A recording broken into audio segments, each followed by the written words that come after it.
नमस्कार मित्रांनो, स्वागत आहे तुम्हा सर्वांचंच आपल्या आजच्या या व्हिडिओमध्ये।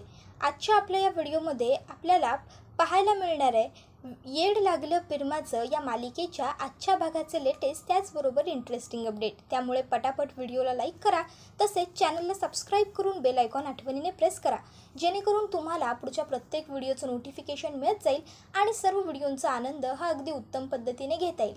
चला तर मग मित्रांनो, अजिबात वेळ वाया न घालवता सुरुवात करूया आपल्या आजच्या व्हिडिओला। तर मित्रांनो, आता आपण इथे असं पाहतो की मंजिरी ही रायाला काहीही बोलायचं नाही, मी त्याच्याशी विरुद्ध एक शब्दही ऐकून घेऊ शकत नाही असं जयला सांगते। जय म्हणत असतो, मग आहे कुठे तुझा तो राया? त्याने देवाच्या मंदिरात चोरी केलेली आहे, त्याला लाज नाही वाटली का हे सगळं करताना, असं म्हणायला लागतो। त्याबरोबर इकडे मंजिरी म्हणायला लागते की राया चोरी करूच शकत नाही। ओ पुजारी काका, का खोटं बोलताय तुम्ही? हे बघा, जे काही असेल ते खरं सांगून टाका, कोणी केली आहे चोरी सांगा ना खरं। त्याबरोबर आता ते पुजारी सांगायला लागतात की मी खरंच बोलतोय, रायानेच मंदिरामध्ये येऊन चोरी केलेली आहे।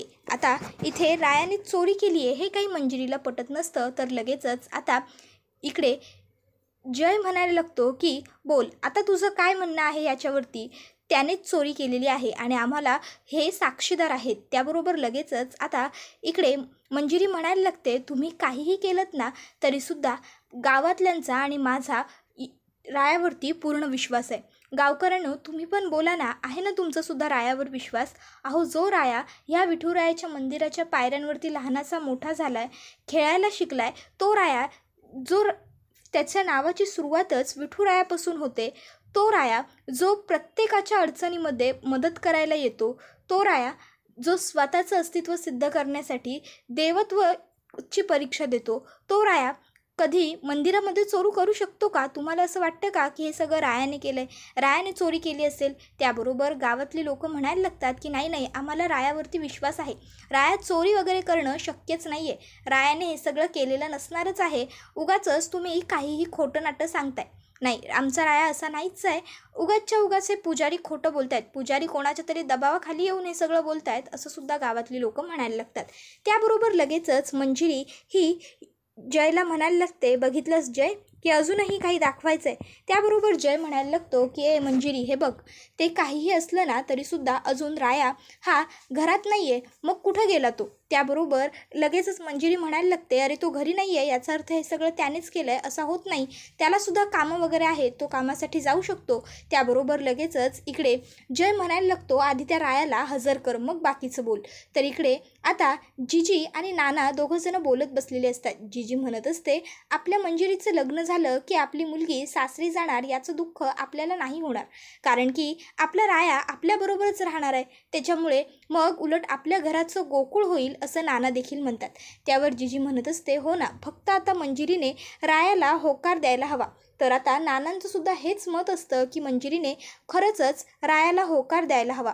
त्याबरोबर आता त्या ठिकाणी मंजिरी धावत पळत आलेली असते। आता मंजिरीला बघून लगेचच जिजी उठून उभ्या राहतात आणि म्हणायला लागतात, मंजिरी, झाली का तुझी आणि रायाची भेट? दिलास ना होकार? अगं, एकदा तरी राया काय बोलतोय त्याचा नीट शांतपणे विचार करून बघ की गं, ऐक अगं, आमचं राया चांगला पोरगा आहे। त्याबरोबर मंजिरी म्हणत असते, जिजी नाना, नक्की कशाबद्दल बोलताय तुम्ही आणि कसला काय काय विषय हा? त्याबरोबर लगेचच जिजी ह्या म्हणायला लागतात की अगं, रायाने तुला त्याच्या मनातली गोष्ट सांगितली आहे की नाही, मग आता त्याच्यावरती तू बी त्याला उत्तर दे की मंजिरी। त्याबरोबर मंजिरी म्हणत असते, जिजी अहो, आमची भेटच नाही झालेली, तेच तर सांगते तुम्हाला, नाही झालेली आमची भेट जिजी नाना, अहो आपल्या गावात एक खूप मोठी अडचण झाली आहे। त्याबरोबर आता नाना आणि जिजी काय झालं विचारतात। त्यावर मंजिरी त्यांना सांगत असते की आपल्या विठुरायाच्या देवळामध्ये चोरी झालेली आहे आणि जयने त्याचा आरोप रायावरती लावला आहे। त्याबरोबर लगेचच जिजी म्हणतात, अगं मग राया कुठं आहे? त्यावर मंजिरी म्हणते, मी घरी जाऊन आले त्याच्या, पण राया घरी नाही आहे, घराला कुलूप आहे। त्याबरोबर हे ऐकून आता जिजींना सुद्धा टेन्शन येतं, नानांना सुद्धा टेन्शन येतं। मंजिरी म्हणत असते, मला काही कळतच नाही आहे, राया असा अचानक निघून तरी कुठे गेला, काय करावं काय नाही काही सुचायला मार्गच नाही आहे, राया कुठे गेला असेल काहीच आयडिया नाही, पण काहीही झालं तरी मी त्याच्यावरती कोणतंही संकट येऊ देणार नाही, त्याला यातून बाहेर काढणार हे नक्की।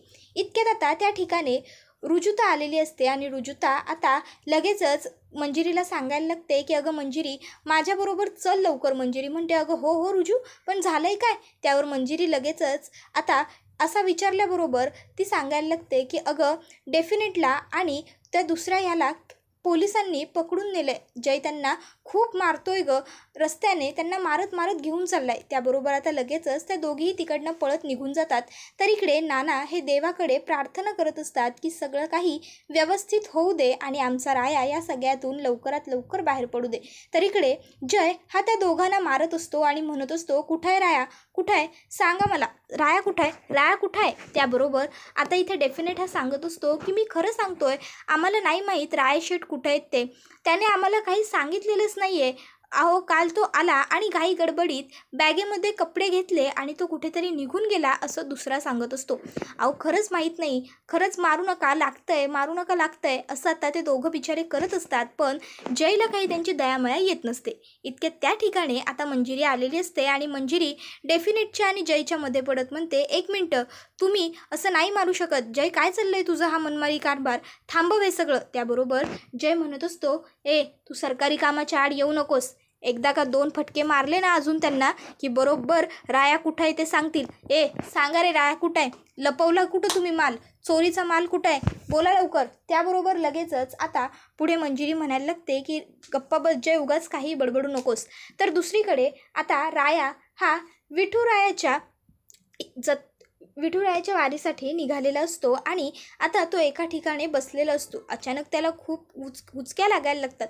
राया विचार करतो, एवढ्या उचक्या अचानक काय येत आहेत, माझे कोण आठवण काढत असेल, मिस फायर तर आठवण काढत नसेल ना माझी, शोधत नसेल ना ती मला. आता रायाला मंजिरीची आठवण यायला लागते आणि उचक्यासुद्धा त्याला लागायच्या काही थांबत नसतात. इतक्यात तिथे एक माऊली येतात आणि रायाला पाण्याचा ग्लास पुढे करतात. राया नजर वर करून बघतो तर माऊली असतात. राया पटकन उठून उभा राहतो आणि माऊलींना म्हणायला लागतो, माऊली तुम्ही इथं. त्याबरोबर आता त्या माऊली म्हणायला लागतात की आधी चौकशी नको, पाणी घे पहिलं. मग राया थांबतो आणि पहिलं पाणी पिऊन घेतो. त्याबरोबर आता त्या माऊली रायाला सांगत असतात, तुझ्या चेहऱ्यावर काहीतरी वेगळं आणि मनात काहीतरी वेगळंच सुरू आहे, बरोबर ना. राया म्हणतो, नाही तसं काही नाही आहे. माऊली म्हणत असतात, अरे जिथं तुझं सुख नाही तिथं कशापायी जातोय, अजून वारीला सुरुवात झालेली नाही, तुझ्या सुखाकडं तू परत जा, तुला खोटं बोलता येत नाही पोरा. अरे मी म्हातारी झाले, ती उगाच नाही, अनुभव आहे मला थोडाफार. त्याबरोबर राया म्हणतो की नाही, आता फक्त आणि फक्त मला माझ्या विठुरायाची सेवा करायची आहे, ह्या वारकऱ्यांबरोबर वारीला जायचं आहे आणि वारी पूर्ण करायची आहे. इतक्यात तिथे एक वारकरी बुवा जे गीत गात असतात ते अचानक त्यांचा तोल जात असतो. त्याबरोबर राया त्या ठिकाणी जातो आणि त्यांना सावरतो आणि तो म्हणायला लागतो, तुम्ही ठीक आहात ना. त्याबरोबर लगेचच आता ते म्हणतात की हो हो मी ठीक आहे. त्यानंतर आता रायासुद्धा पुन्हा एकदा त्यांच्याबरोबर कीर्तन करायला सुरुवात करतो. आता राया हा वारीसाठी निघालेला असतो पण त्याने कोणालाच घरी सांगितलेलं नसतं. तर इकडे मंजिरी ही जयला म्हणत असते, जय राया कुठं आहे हे मला माहीत नाही आहे, पण याचा अर्थ असा नाही की तू यांना मारशील, तू नको मारूस त्यांना, सोड. मंजिरी डेफिनेटला विचारते सुद्धा, कुठं आहे राया, तुम्हाला काहीतरी सांगून गेला असेल ना, तो काहीतरी बोलला असेल.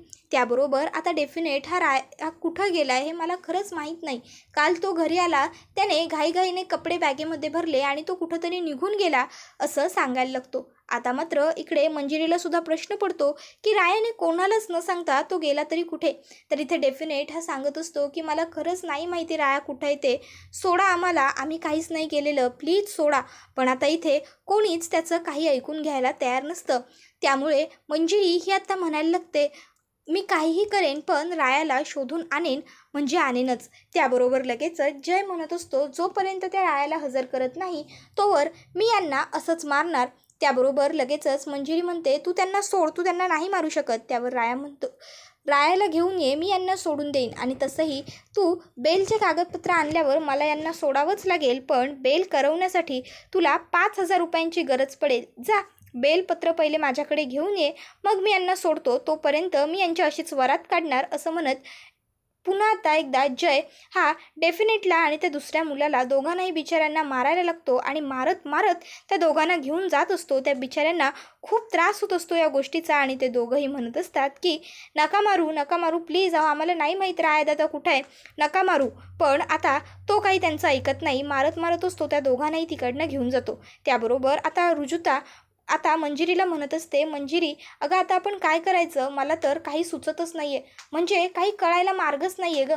त्याबरोबर आता लगेचच इकडे मंजिरी ही तिला सांगते, रुजुता तू एक काम कर, तू आता सरळ वकिलांकडे जा आणि तिथे बेलपत्र बनवून घे, बेलची कागदपत्र तयार कर. तोपर्यंत मी एक काम करते, मी पैशांची काही व्यवस्था होतीये का ते बघते. त्याबरोबर लगेचच रुजुता मंजिरीला म्हणते, अगं मंजू, तुझ्याकडे तरी एवढे पैसे कुठून येणार, आहेत का तुझ्याकडे पैसे? त्याबरोबर मंजिरी म्हणत असते की नाही, सध्या तरी माझ्याकडे नाही आहेत, पण काहीतरी जुळवाजुळव करावी लागेलच, मी बघते. त्याबरोबर आता इकडे शशिकलाने जयला कॉल केलेला असतो. जय शशिकलाला सांगतो की आपलं काम झालंय, मंजिरी निघाली आहे. त्याबरोबर लगेच शशिकला ठीक आहे आता पुढचं मी बघते असं म्हणत फोन कट करते आणि मग ती आता एका व्यक्तीकडे येते आणि त्याला एक पॉकेट देते आणि सांगते की हे बघ, हे पॉकेट घरी जाऊन नानांना द्यायचं आणि त्यांना काय सांगायचं की मंजिरीच्या ऑर्डरचे हे पैसे आहेत, मंजिरीशी माझं बोलणं झालेलं आहे, कळलं? काय करशील? त्याबरोबर तो माणूस म्हणायला लागतो की हे पॉकेट घेऊन नानांकडे जाणार आणि त्यांना सांगणार की मंजिरीने हे पैसे तुम्हाला द्यायला सांगितले. ती म्हणते बरोबर. आणि मग आता तो माणूस नानांकडे आलेला असतो आणि नानांना सांगत असतो, नाना हे घ्या, हे मंजिरीच्या एका ऑर्डरचे पैसे आहेत, तुम्हाला द्यायचे होते. माझं आणि मंजिरीचं फोनवरती बोलणं झालं आहे, पण मंजिरी बिझी असते, खूप कामात असते, त्यामुळे मी हे पैसे द्यायला इथे थेट आलो तुम्हाला. त्याबरोबर नाना म्हणतात, धन्यवाद धन्यवाद, बरं या ना तुम्ही, चहा वगैरे पाणी वगैरे घ्या. त्याबरोबर लगेच तो माणूस म्हणतो की नाही नाही नाना, यावेळेस मी खरोखर घाईत आहे म्हणून काहीच नको, पण पुढच्या वेळेस नक्की मी चहा पाणी घ्यायला येईन. आता मी निघतो, मला उशीर होतोय. आणखीन एक, तुमची ऑर्डर छान होती हां. आता खरं तर नानांना बिचाऱ्यांना कळलेलं सुद्धा नसतं की ही व्यक्ती जी समोर आपल्या उभी आहे ती खोटं बोलते आपल्याबरोबर आणि ती आपल्याला फसवण्याचा प्रयत्न करते किंवा हा सगळा शशिकलाचा डाव असेल असं अजिबातही नानांच्या मनात आलेलं नसतं. पण मित्रांनो, तुम्हाला काय वाटतं, या ॲन्व्हलपमध्ये नक्की काय असेल बरं? चला, ते आपल्याला पुढे एपिसोडमध्ये कळणारच आहे, एपिसोड पूर्ण पहा. तर आता इथे राया हा वारीला निघालेला असतो, वारीची सुरुवात झालेली असते आणि आता सगळं छान सुरू असतं, विठुरायाचं नामस्मरण सगळे वारकरी करत असतात. अचानक रायाच्या लक्षात येतं की मघाशी ज्या माऊली मला भेटल्या होत्या त्या इथं कुठंच दिसत नाही आहेत. रायाची नजर त्या माऊलींना शोधत भिरभिरायला लागते. त्याबरोबर आता त्या माऊली रायाच्या समोर येतात आणि रायाला म्हणत असतात, काय रे पोरा, काय सुरू काय आहे तुझ्या मनात? अरे नग पळूस तू त्याच्या सुखापासून दूर, तुला जे वाटतंय ते चुकीचं आहे. त्यावर राया म्हणतो, मी माझ्या परतीच्या सगळ्या वाटा बंद केल्या आहेत माऊली, आणि आता मी जे करतोय त्यामध्येच भलं आहे, तिचंही आणि माझंही. त्याबरोबर त्या माऊली रायाला म्हणतात, बरं मी सांगते आता तसं कर, डोळं बंद कर.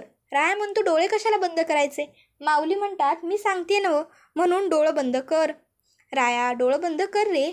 त्याबरोबर आता मात्र रायाकडे काही पर्याय उरत नाही आणि राया डोळे बंद करतो. माऊली त्याला पहिला प्रश्न विचारतात, चेहऱ्यासमोर काय आलं? त्याबरोबर मंजिरीचा चेहरा हसरा रायाच्या समोर आलेला असतो. राया लगेचच आता पटकन डोळे उघडतो. माऊली म्हणतात, सत्य आलं ना मग डोळ्यापुढं?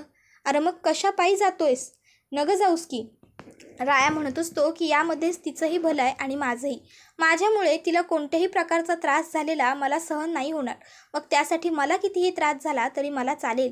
त्याबरोबर माऊली ह्या रायाला सांगत असतात, अरे पोरा, प्रेम म्हणजे विश्वास, प्रेम म्हणजे त्याग, प्रेम म्हणजे काळजी आणि प्रेम म्हणजे नातं, समजलं नवं? त्याबरोबर राया म्हणत असतो की वय मला माहिती आहे, पर तरी बी मी परत नाही जाणार माघारी, माझ्यामुळं तिला कोणता बी त्रास व्हायला नको, हेच माझ्यासाठी आणि तिच्यासाठी बी चांगलं आहे, मी घेतलेला निर्णय योग्य आहे असं म्हणत राया हा पुन्हा एकदा वारकऱ्यांबरोबर जॉईंट होतो आणि आता ते लोक छान पद्धतीने गात नाचत चाललेले असतात. आता इकडे या माऊली रायाकडे बघत हसत असतात आणि आता त्या म्हणत असतात की प्रेम कोणाला बी चुकलेलं नाही, तुला बी नाहीच चुकणार, प्रेमापासून दूर तू नाही पळू शकणार पोरा, कोणालाच नाही पळता आलं. त्यानंतर इथे मंजिरी ही घरी आलेली असते आणि आता घरात येऊन ती पैशांची शोधाशोध, पैशांची जुळवाजुळव करायला लागते. आता इतक्यात त्या ठिकाणी जिजी आलेले असतात. जिजी मंजिरीला विचारतात की काय गं मंजिरी, काय करतेस तू हे? त्याबरोबर मंजिरी ही जिजींना सांगत असते की अहो जिजी, त्या जयने डेफिनेटला आणि त्या दुसऱ्या मुलाला जेलमध्ये घातलं आहे आणि त्यांना जर सोडवायचं असेल तर बेल करावी लागेल आणि बेलसाठी 5,000 रुपये लागतील. त्याची जुळवाजुळव मी करते, पण कमी पडत आहेत पैसे. त्याबरोबर लगेचच जीजी म्हणायला लागतात की थांब, मी सुद्धा घरामध्ये पैसे आहेत का ते बघते. आणि मग आता जीजीसुद्धा पैसे बघायला म्हणून तिकडनं जातात. इतक्यात त्या ठिकाणी नाना आलेले असतात. आता नाना त्या ठिकाणी येतात आणि विचारायला लागतात, काय ग मंजिरी, काय झालं? तुम्ही दोघीही एवढ्या टेन्शनमध्ये का बरं दिसताय मला? त्याबरोबर आता मंजिरी ही नानांना सांगायला लागते की अहो नाना, डेफिनेटला आणि त्या दुसऱ्या मुलाला दोघांनाही पोलिसांनी अटक केलेली आहे आणि आता त्यांची बेल करण्यासाठी मला 5,000 रुपये हवेत, तर पैसे कमी पडत आहेत. त्यावर आता नाना लगेचच म्हणायला लागतात की अगं, तुझ्या ऑर्डरचे पैसे आहेत माझ्याकडे, 1 मिनटं थांब, मी आलोच. आणि मग आता नाना पैसे काढून मंजिरीच्या हातामध्ये आणून देत मंजिरीला म्हणतात, हे घे मंजिरी, हे तुझेच पैसे आहेत ग, मगाशीच मला ती व्यक्ती देऊन गेली. त्याबरोबर आता मंजिरी ही नानांना म्हणते, ऑर्डरचे पैसे? आणि मग ती विचार करायला लागते की कुठल्या ऑर्डरचा पेमेंट यायचा बाकी होता बरं. त्याबरोबर लगेचच आता नाना हे मंजिरीला म्हणतात, अगं मंजिरी, आता ही वेळ विचार करत बसण्याची नाही आहे, तू हे पैसे घे आणि ताबडतोब पोलीस स्टेशनला जा आणि त्या दोघांनाही सोडवून घेऊन ये. मंजिरी मनात विचार करते, कदाचित हे पैसे नानांचेच असतील आणि म्हणूनच नाना मला हे पैसे लवकर घेण्यासाठी एवढी जबरदस्ती करत असतील. मग मंजिरी नानांना म्हणते, अहो नाना, पण हे पैसे तर. त्याबरोबर नाना मंजिरीला म्हणतात, मंजिरी, वेळ वाया नको घालूस पोरी, तू जा बरं पटकन. त्याबरोबर आता मंजिरीचाही नाईलाज होतो आणि मंजिरी तिकडनं पटकन निघते. आता हे सगळं काही शशिकला लपून बघत असते. शशिकला आता मनातल्या मनात म्हणत असते, मंजिरी, आता तू जे सोबत घेऊन चालली आहेस ना, ते पैसे नाहीत तर बॉम्ब आहे, बॉम्ब, कधीही फुटणारा बॉम्ब. आता तू ज्यांना वाचवायला एवढी तरातरा चालली आहेस त्यांच्यापैकी कोणीच तुला वाचवायला चालत सुद्धा येणार नाही. त्यानंतर आता जय इकडे गावातल्या लोकांना म्हणत असतो की या मुलीने विठुरायाची मूर्ती मंदिरात स्थापन होण्या अगोदरच मंदिरात चोरी केलेली आहे, त्यामुळे हिला शिक्षा झालीच पाहिजे आणि बायकांनी मंजिरीला पकडलेलं असतं, मी असं काहीही केलेलं नाही आहे असं मंजिरी म्हणत असते. तर कोणीच तिचं काही ऐकून घेत नसतं. इतक्यात तिकडे राया येतो आणि राया देखील म्हणतो की हो, हिनेच चोरी केली आहे. त्याबरोबर मंजिरी रायाच्या समोर येऊन उभी राहते आणि रायाच्या एक मुस्काटात लगावून देत रायाला सांगते, मी चोरी केलेली नाही आहे. त्याबरोबर आता राया मंजिरीला म्हणायला लागतो, आता मला जसं ही मुस्कटात मारलीस की नाही, तसंच इथल्या प्रत्येकाला दाखवून दे की तू मिसफायर आहेस आणि सांगून टाक समद्यांना. त्याबरोबर आता राया हा विठुरायाच्या मूर्तीवरती जो लाल रंगाचा मोठाच्या मोठा कपडा असतो तो खेचतो आणि मंजिरीच्या हातात देतो. मंजिरी त्यामध्ये एक वीट घालते, गाठ बांधते आणि गोल गोल तो कपडा फिरवायला लागते. त्याबरोबर हा व्हिडिओ इथेच संपतो. मित्रांनो, व्हिडिओ आवडला की व्हिडिओला लाईक करा, त्याचबरोबर चॅनलला सबस्क्राईब करून बेल आयकॉनसुद्धा प्रेस करत चला, जेणेकरून तुम्हाला पुढच्या प्रत्येक एपिसोडचं नोटिफिकेशन मिळत जाईल आणि सर्व व्हिडिओंचा आनंद हा अगदी उत्तम पद्धतीने घेता येईल. चला तर मग मित्रांनो, आजचा आपला हा व्हिडिओ इथेच संपतो. टाटा, बाय बाय, धन्यवाद, take care all of you.